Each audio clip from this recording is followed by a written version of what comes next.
La réglementation relative aux gaz fluorés est directement applicable dans tous les États membres depuis janvier 2015. Elle représente une révolution pour l'industrie de la réfrigération, de la climatisation et des pompes à chaleur et va changer définitivement notre mode de fonctionnement. La nouvelle réglementation introduit un tout nouveau mécanisme basé sur une approche progressive, aussi appelée phase down, qui réduira graduellement la consommation des HFC. La réduction progressive réduit de manière progressive les quantités de HFC exprimées en équivalent CO2 placées sur le marché européen. Pour cela, la Commission européenne attribue des quotas aux producteurs et aux importateurs de HFC en vrac. Les quotas sont exprimés en équivalent CO2. Cela signifie que plus le potentiel de réchauffement global PRG d'un fluide frigorigène est élevé, plus la quantité d'équivalent CO2 pour un nombre de kilogrammes donné sera élevée et plus le quota nécessaire devra l'être lui aussi.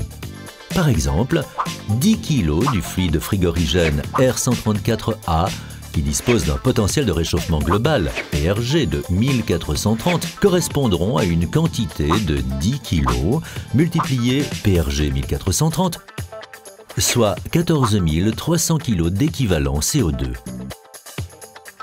Les quotas sont recalculés annuellement. En outre, la Commission européenne a mis de côté une réserve pour les nouveaux arrivants appelée la réserve nouveaux entrants, afin de leur assurer la possibilité d'entrer eux aussi sur le marché des HFC. La Commission européenne décide du nombre de quotas que chaque société reçoit sur la base de la quantité des HFC placés sur le marché pendant les années précédentes.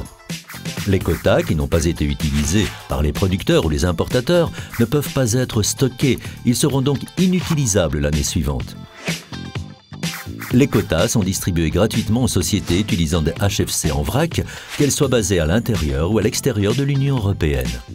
Le résultat de l'approche progressive sera une réduction de la consommation des HFC de 79% jusqu'en 2030.